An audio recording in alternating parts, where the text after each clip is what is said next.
6 billion is being budgeted to manage the protests. 6 billion is being budgeted to manage the protests.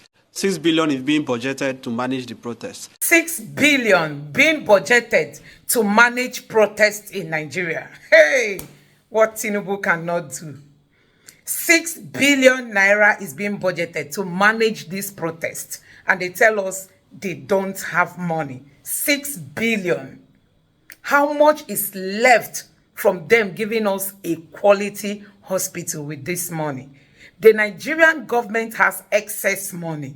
6 billion is being budgeted to manage the end hunger protest, end bad government protest, end Tinubu's poor leadership protest. So guys, it is very, very worrisome when you listen to how this government is running down this country. You see, 6 billion is being used. This lawyer has just confirmed it, that somebody from Tinubu's team said it while on this stage, that they are budgeting 6 billion to manage this protest. And we've seen so many people, coming out to say they are standing with Tinubu.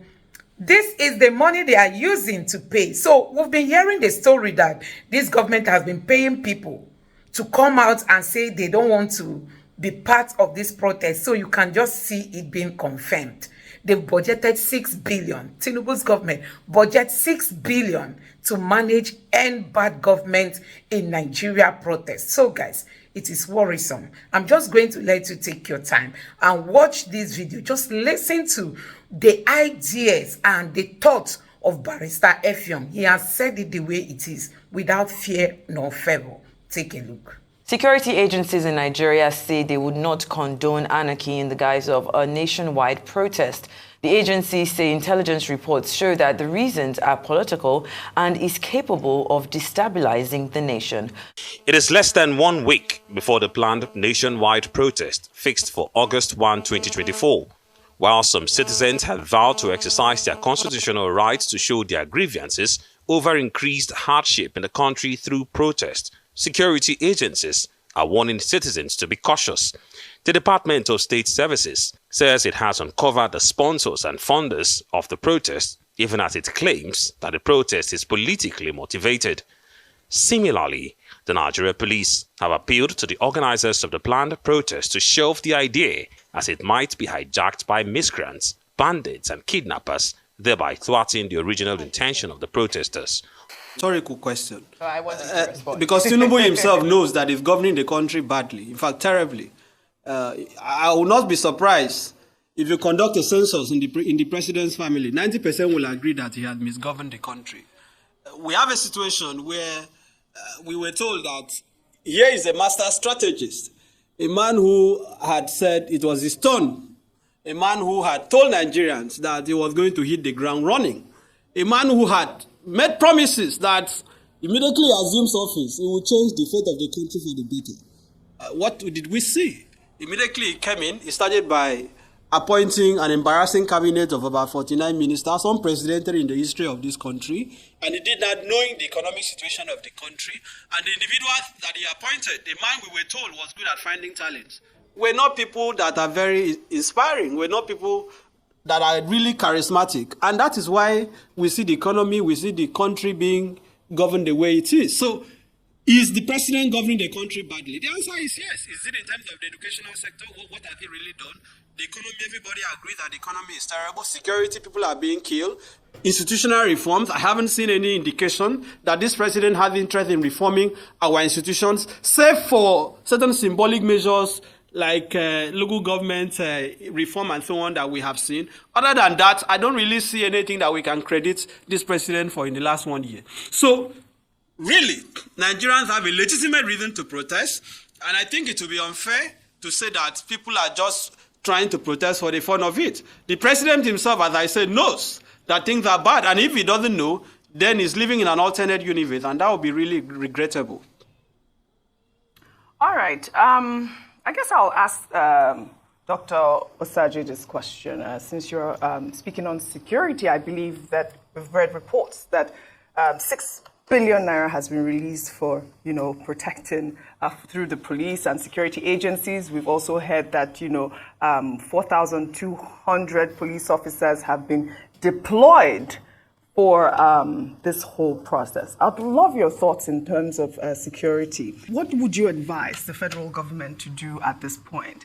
I know that DSS said that they have identified the people that are behind the planned protest and they don't want to make an arrest. But there's also a letter that has come up from a group known as Take It Back Movement, who say that they are part of the organizers of the planned protest. They say that they wish to gather at the Eagle Square and also wish to visit the presidential villa during the period, which they say also might even go beyond the 10th of August. They've written to the FCT minister. I've seen that letter. It's been circulating on social media. Nyesom Wike has said that, he has not received any letter. But he has also been quoted as saying that the FCT is not available for protest because the same day is being fixed to celebrate some traditional rulers in the FCT. I'd like for you to unpack all of these. That's the question. Thank you for having me. Sometimes if we want to get things right, we need to learn from the previous activities or what went wrong in the last EndSARS protest. I think that is where we should be drawing our narratives from and ascertaining what the security agents should be doing. I've listened to the brief from the defense headquarters and from other police formation, and I am not impressed with those briefs because carrying out protest is a constitutional right, but we need to also understand that we have the good and bad protest. A good protest are protests that are lawful, going by the rules of engagement. A bad protest are protests that are violent, for example, blocking the roads, not allowing Nigerians to move around freely without being intimidated is under the classification of bad protest. So now, what we need to be looking at is that the police have rightly deployed, approved, said they were going to deploy 4,000 plus troops. Now, the question I'll be asking is, it's not just all about deploying police officers, to mitigate any perceived or forthcoming threats. Do they have the requisite training? Are they trained on crowd control management? Because we must also know that the use of force must be seen as the last resort, which brings me back to the incident of the EndSARS that was not properly managed by the Nigerian government. So if we must get this right this time around, the military, the police must take a departure. Threatening the Nigerian people, telling them not to carry out this protest. Allow them to express themselves, allow them to carry out this protest peacefully, quote and unquote. But anything that has to do with bad protest or violent protest, I will not advise the Nigerian people to go into that. All right, then I would like to bring it back to you, Inibehe, talking about the potential risks and mitigation. Let's speak about the constitutional provisions regarding the right to peaceful protest in Nigeria, on the backdrop of critics arguing that it could spiral into violence and cause more suffering. What are the legal protections in place for Nigerians? We just heard Dr. Osaji, of course, making reference to the EndSARS protest that happened in 2020 and how that spiraled into anarchy and chaos. Do you trust that the law enforcement agencies in being able to maintain public order while respecting the rights of Nigerian citizens to protest? I think I should even say that I'm surprised that this one has said that 6 billion is being budgeted to manage the protest. It shows that the government, this country has money, really. Is this... Some people saying that are no one bear. What are they budgeting 6 billion for? But regarding your question, the constitution is very clear. Section 39, that Nigerians have the right to freedom of expression.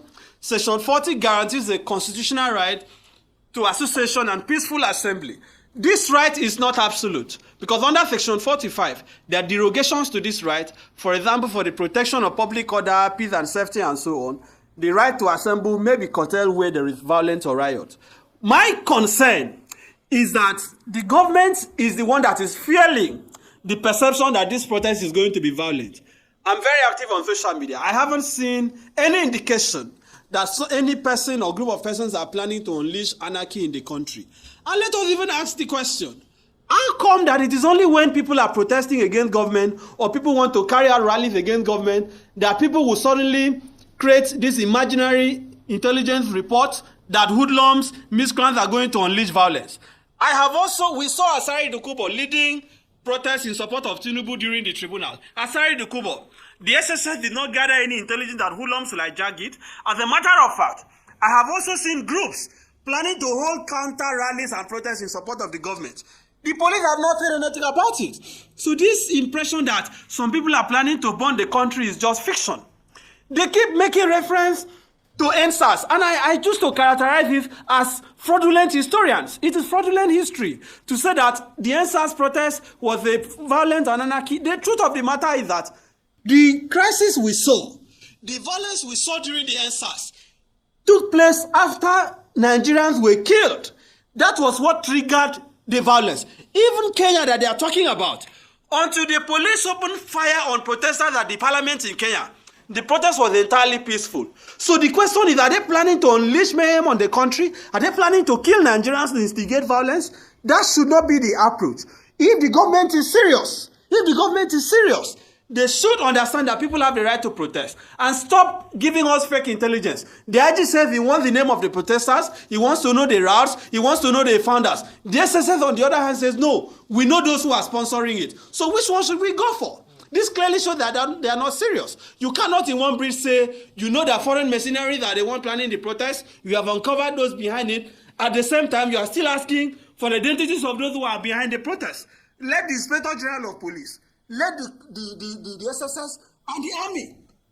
The army, surprisingly, is issuing a statement on the protest. We are not in a military dictatorship. What is the business of the military issuing a statement on the matter? That can't even be tolerated in a democracy. Let the military remain in the barracks. The police should deploy, in line with the provisions of the Police Act, should deploy police to ensure that those who are protesting are protected. Because the court have even made pronouncement on this matter. Let us assume for a second that they actually have real intelligence, which I believe they don't have. That they have real intelligence that this protest can turn to violence. The court have ruled that the police cannot stop protests because of apprehension of violence. That the proper way to approach it is to ensure that those who are planning the violence are protected and the protesters are also protected. So let them stop creating this apprehension, this nightmare that the country is going to burn. Nobody is planning to burn the country. People are tired, people are hungry, people are desperate for solutions. The government is not providing solutions. And why does the president have to wait till the 1st of August? He can start this moment. Start this moment to effect the changes that people are asking for. Reduce the number of ministers. Right? Cut the cost of governance. Tell Nigerians you are not going to purchase a new presidential jet with 150 billion. Tell us you have abolished the office of the first lady and the office of the first daughter and the first son, because we now have office of first lady, office of first son, office of first daughter. Can you imagine Folashade Tinubu making a statement yesterday threatening Nigerians not to protest, and you are telling people that you are running a democratic country? Begin to show us that you are serious. Send a bill to the National Assembly before the 1st of August. Make IREF a legal requirement in our election. These are things that people are asking for. You can do this thing before the 1st of August, but they are not doing that. Begin the fight against corruption. You are not fighting corruption. You are telling people not to protest. You are not changing the country. You are telling people not to protest. You are investing billions, about 22 billion, to build a new residence for the vice president. You are planning to build 5 billion to presidential yacht, and you are saying Nigeria should not protest. Even the agbado that Tinubu promised Nigerians, people cannot buy anymore. You are talking about minimum wage of 70,000 that cannot buy a bag of rice. Nigerians have to protest. That cassava and agbado that they promise us, you should provide it. Nigerians don't have what to eat. And you are telling people not to protest. Right. What is the alternative? All these fake bishops, fake student leaders that they are using to tell people not to protest, people are not listening to them. People are not going to listen to them. Okay, Inebe, 2 questions from me, and it's those are questions that I would like you to start with, and then Dr. Sajay can also, also comment. The first will be your thoughts on the processes and the targets of a protest like this one that has been proposed to start on the 1st of August. At what point, in your opinion, do you think that a protest will become meaningful? And I'm saying this on the assumption that it will be allowed to happen and that it will not be violent. At what point will a protest achieve its aim before, say, for example, soldiers or police sent out, to stop it, like we had during Occupy Nigeria, if you recall, in 2012, or during NSAS, when a stay-at-home order was given by the Lagos State Governor. And then the second part will be that, yes, you alluded to it yourself, that no right is absolute.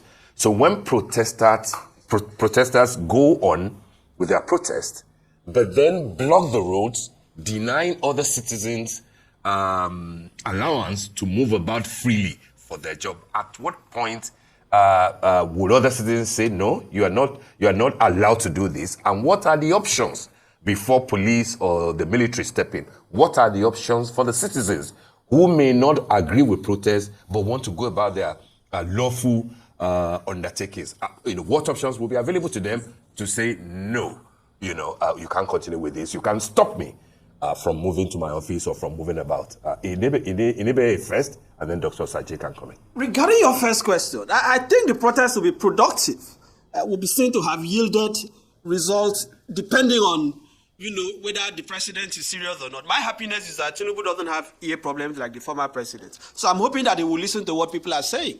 When Nigerians are coming out on the 1st of August, I expect, and I have made a point, we don't have to wait till the 1st of August. If the president is serious, he can begin to address the concerns of the protesters. People don't just want to protest for the fun of it. So once Nigerians are seeing that their demands are being attended to, because the protest is scheduled to take place for 10 days. I don't know whether it will last for that duration, but I expect the government, right, to begin to attend to their demands. And once those demands are attended to, those who want to protest will naturally withdraw. Regarding your second question, it is very simple. Even under a state of war, like we have in Russia and Ukraine currently, we have what we call international humanitarian law. So even when a country is in a state of war, that does not give justification to apply maximum force. The principle of proportionality has to be applicable. So let us assume in the worst case scenario that, because really you can't have a protest without inconvenience. Some people will be inconvenient. There is no argument about it. Tinubu himself has protested and he inconvenienced people. So you cannot say that. How did he inconvenience people? Of course, the protest cannot take place in the bush. Protest has to be in a public place, except you are telling Nigerians to go to Sambisa Forest and protest. Right? Protest will necessarily inconvenience people, but that doesn't make it violent. NSAS didn't necessarily inconvenience people, but Lekki Tollgate did, because you block the road, for those who are commuting. Yes, I'm saying that the question is about management, right? I'm saying that in the worst case scenario, I'm not preempting violence. I don't see that any violence taking place. But in the worst case scenario, tear gas is there, water cannon is there. That is assuming that riot takes place. And I know riot is not going to take place because I've not seen anybody plan for riot. But what we must not tolerate is opening fire and killing people. Because historically, this is what always results to violence. Okay, so and I don't want that to take place. That is why we are warning ahead of time. Can we just move, go to Dr. Osaje for a bit, if he doesn't mind answering Mr. Steve's question as well. Well, fantastic question from your colleague out there. You see, sometimes we fail to understand that we have a country that we need to build, and having a country that we need to build has to be a collective. Nigeria has suffered for so long from police brutality, ethnocentric brutality, religious brutality, political brutality. And we need to ask ourselves, why now? Why is it that our people are coming out to protest? The whole essence they are coming out to protest, they term it as end bad government. You see, how do we end bad government? Because if you look at that notion, the word end bad government, what application do you want to use to end this bad government? I understand they want to protest. And okay, if you want to protest, what are the methodology in place for you to carry out this protest? You see, most people think the last protest, the NSAS protest, was a peaceful protest. I agree, it was peaceful by intent, but the action was violent, because when you start blocking roads, stopping people from moving around, going about their various businesses, you are violent in nature, and that could also escalate. So let's not have that this time around. If you have people who want to go out for protest, their parents, mothers, fathers out there should tell them what and what not to do. And that is what I'm going to talk about crowd formation. You see, Nigerians need to understand that the various crowd formation we have, the protest formation, the casual formation, the escape formation, the acquisitive formation, and the expressive crowd formation are very essential for us to understand. And for the security agents, like my colleague rightly said, do not pull the trigger. It's the slightest provocation. We have being deployed out there, and it's classified as stage 1 because we project security agents in any given situation and they are classified as stage 1 use of force. Before you move to stage 2, stage 3, stage 4, and stage 5, which has to deal with the pulling of trigger, we must apply caution because what really escalated the NSAS was the shooting of Nigerians at the Lekki toll gate. So we must not allow that to happen. Then going by this present administration, like my colleague in the studio said, the leadership of this country have disappointed Nigerians for so long, and that is just the truth. Every day and now we have Nigerians crying, food stock expensive, fuel expensive, everything on the high spark, and you cannot tell a hungry man not to cry. What is happening? Nigerians want to cry. Allow them to cry. If you don't allow them to cry, they will cry next time. So let's not look at this systematic, persuasion. Let them come out and express themselves. If you don't allow them to express themselves, they will come in next year or they will come back 2 years' time. Then you are not solving the problem. Allow them to come and express themselves, listen to their plight, put it into action, call for action, and call the leaders and say, hey, this is the plight of Nigerians. How do we resolve it? And let me warn, we should not have a systematic takeover of this protest because I have also analyzed that sometimes we might want to, project some street urchins or some area boys, quote unquote, to go and disrupt this protest so that you'll be able to have a standing ground to discredit this protest. Let's not systematically take over this protest. Let's allow Nigerians to cry out. And when they cry out, listen. The ability for you to listen is all about governance. The ability for you to take action from the cry of Nigerians is all about governance. So let them speak and let them speak out and give them the coverage, police-wise, military-wise. Nobody should be intimidated. But for the protesters, carry out this protest by the rule of engagement. If need be, you want to go with this protest. But do not block public roads. Do not intimidate Nigerians and also ensure that this protest does not inconvenience any persons. My colleague says, yes, protests do inconvenience. I agree. But let the intent not be an intention whereby you inconvenience Nigerians. Thank you, that Dr. would be a bad Saji. protest. Yes. Some people do argue that protests are inherently disruptive. They inherently disturb movement or peace and quiet. But that's one argument that some people have. Now, I want to bring this question back to Inebe Effiong because you have spoken about the current President Tinubu's bloated cabinet, as some people call it. We have over 40 ministers, and you have said that Tinubu should fire some of those ministers. So I want to ask you, who's the top of your list that you'd like to see go from the Tinubu administration? There are people I'm not sure are ministers. And I say that with all level of seriousness. There are ministries I'm not sure if they are existing or not. The Attorney General, for example, has done some things. I think you can give it to him. We've seen some measures from the Ministry of Justice. The Minister of Budget, for example, Finance, given how bad the economy is, why is he still in office? So why? Minister for Budget and Planning or the Minister for Finance? Both of them, they have mismanaged the economy. Why are they still in office? The Minister of Youth, I'm not even aware who the person is. Nigerians don't know these individuals because they have clearly underperformed. Right? We even have Minister of Blue Economy. I don't know when they are going to establish red economy. I know what blue economy is, but I'm just saying that we have not seen the outcome. We've not seen anything that they've delivered. And why do you need over 40 ministers? The president has between now and the 1st of August to show that he means well. Reduce it to at least 30. People will know that you are serious. People will know that you are committed. Why do we still have the GMD of the NNPC? We are still in office. The constitution should be fired. But the constitution says that each state must produce a minister. Well, 36 at a minimum. Exactly. So 36 at a minimum. Yes. Yes, 36 at a minimum. But I'm saying that why do you have the GMD of NNPC still in office? Why is the president maintain? Look at the scandal. Look at listen to what Dangote said. Why is he still in office? There are people that should have been fired long ago. But this president has kept them in office. Look at the number of aides issuing conflicting statements. Today, Bayo Denuga is saying this. Tomorrow, another person is saying this. The government is clearly overbloated. And that shows that the president is not prioritizing cutting costs of governance. And that is one of the things, because they keep asking who are the sponsors of the protest. It is Hunger. Hunger is the major sponsor of the protest. West in government is a major sponsor of the protest. Corruption is the leading sponsor of this protest. Till today, EFCC cannot find Yahya Bello. And you want people to listen to you? Under a government that wants to fight corruption? Right. Of course, he did not campaign on corruption, but corruption is a problem. It's a problem. So I'm saying that the president can take actions that don't even require legislation between now and 1st of August. And you'll be surprised that people will even decide not to go out. But for whatever it is, this government has a responsibility to ensure that this protest is peaceful. One of the suggestions I'm going to make, for example, in Abuja, people want to gather at the Eagle Square. Allow them to go there. It's not only when APC and PDP are having their rallies and campaigns and primaries and throwing dollars that Eagle Square should be open. It is a public facility. Allow people to gather there. Wike has no business because they keep asking who is sponsoring the protest. Wike is sponsoring the protest by coming out to say that people will not protest. You are instigating people to come out. How can Wike say Nigerians cannot protest in Abuja? Well, is it a family inheritance? Inibehe Effiong, I mean, this is your allegation about Wike sponsoring the protest. We have no proof with that.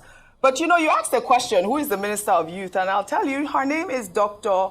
Jamila Ibrahim, and she has asked the youth to shun the protest. Just a little information there.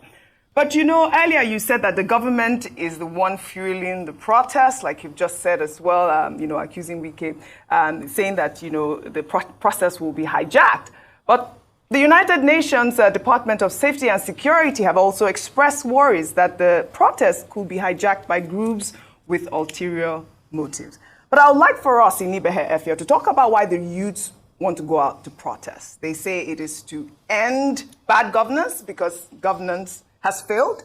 I mean, but also since the protests were announced, the government has initiated measures, including rice distribution, and raising the minimum wage to 70,000 naira. Tinubu has also promised to run an all-inclusive government and also pay stipends to unemployed graduates. I mean, all of these are in a bid to pacify public content. Are you saying that these measures are not encouraging at all?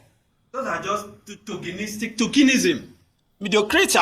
All those things you've highlighted, apart from the minimum wage that the Labour agreed to, that is what they have agreed, which I don't even believe 70,000 is sufficient, but the NLC and TUC are fine with it, so who am I to complain? But all this talk about sharing money, rice, it is just a ridicule. They are just ridiculing themselves. In the first, I have not seen anybody who has even collected this rice that they are sharing. That is not going to solve anything. I have mentioned things that these presidents can do. When people say they want an end to bad governance, let Tinubu wake up tomorrow and say, out of the vehicles in my convoy, I'm going to reduce it by 50%. By 50%. How can you be spending this kind of money? And you are telling us there is no resources to run the country? The jobs are not being created. Look at inflation, right? Cost of basic goods are going up. The president can take a look at today. As I was coming to the studio, the roads in Lagos are almost blocked. There is no fuel in Lagos. You claim you have removed subsidy. We are now hearing you are still spending billions on subsidy, and we still cannot even find petrol to buy. Clearly, people have justifiable reasons to protest. And the government should take it seriously. All right, Dr. Dixon, I'd like for you to briefly answer that question, but I also want you to talk about, you know, opposition leaders who we've heard from. We've heard from Atiku Abubakar, who has thrown his support behind the protests, saying that, you know, the protests were constitutional. We've also heard from Peter Obi, who has threatened to sue Bayo Ononuga for accusing him of being one of the brains behind the protests. What are your thoughts, briefly? So good. I think most of our government officials are talking too much. You know, talking too much sometimes, you know, provokes the people, and that is why, like the statement from the Minister of FCT, that Nigerians should not come out and protest. I see that as a societal threat. You don't dish out such statements as a lone person, thinking you have the power of autonomy to stop the people from their constitutional rights. Now, talking about the reason why Nigerians want to come up, Nigerians are coming out to protest. I think we've suffered from leadership brutality for so long. Nigerians have been brutalized for so long, and we need to stop the bleed, you know. Nigeria has been bleeding for so long, you know, from the east, west, and north. We are bleeding. We need to stop the bleed. What is the problem? Leadership-wise, I think the major problem we're suffering from this country, in exception of the multi-dimensional security threat between Nigeria, leadership brutality is one of the major threats we're facing in this country. Corruption, embezzlement. My colleague in the studio already talked about someone like Yahya Bello, who has not been able, who the EFCC have not been able to arrest. Some people might think that maybe they're giving him a soft landing. This is not what we expect. When we talk about security, security is in totality, the freedom from movement, the freedom from danger, and every one of us needs to live without being intimidated or being coerced. Now, coming back to this protest of a thing, if you look at what happened after the end of World War II, the United Kingdom was in a state of total mess. And the state government came out with a policy. And they appointed a man, Sir Beveridge, to come out with a social welfare policy. And that policy till today is still leading and directing the country called United Kingdom, and is working very well. What I would advise the federal government to do is that listen to the plight of these people and establish some panel, or bring in some people on board, to roll out some policies that will address this issue or this would-be protest, these issues of this would-be protest, so that we'll be able to resolve this problem between our dear country and take Nigeria to our glorious life. Because we can't continue to live like this every day, and now bad news, Nigeria being killed every day, security agent being killed every day, nothing is working. So we must get it right, and if this protest must hold, the Nigerian government must listen. Then talking about the opposition, I don't think they can do anything better because, what we believe is that our opposition here is that in Nigeria is that they want to just talk bad about the sitting government, or the past opposition want to talk about the sitting government. We're not doing anything good about the opposition. So, guys, when you look at the way these Nigerian people, I mean the Nigerian politicians, are running down this country, sometimes you feel like crying, you feel like laughing, you don't even know what to do exactly. So this government is just taking the Nigerian people for granted, budgeting 6 billion naira to manage protest. So what are they going to be doing in the protest if not to hire people? Hire people to come out and protest. In the favor of this government. So they want to make Nigerians to be liars. Nigerians that have come out to say they are hungry, they've not got food. Some people even have the money, they can't, access food to buy. And this government feels they can use money to buy. That's to tell you the level of the rot in this system. When we say Tinubu's government is a corrupt government, you can see it being confirmed. These people are very corrupt, and you can see they don't have empathy. They don't feel for the people. You want to buy people to shut down the mouths of Nigerians, to shut their voices down, to make them not to come out to speak up. You want to buy people. You want to spend 6 billion naira to pay people to come out and protest in your favor. This is the worst interview I've ever watched, honestly. It is really, really so appalling seeing the way these people are taking us for granted, as if we are not human beings. And when you want to revolt, they will tell you there's no point for you to revolt. In short, these people, they've taken a whole lot they've taken a whole lot of Nigerians for granted. And that is why this protest is very, very eminent. It's very, very mandatory. It's very, very compulsory. It's a must that Nigerians must come out to protest. Enough of this mismanagement of the little resources. Tinubu just received loan from World Bank recently. And guess what? They are using 6 billion out of that money to manage protest. The worst government Nigeria has ever had. Let me know what you think about this in the comment section below. Please don't forget to subscribe to the channel and turn on the notification bell. Thank you.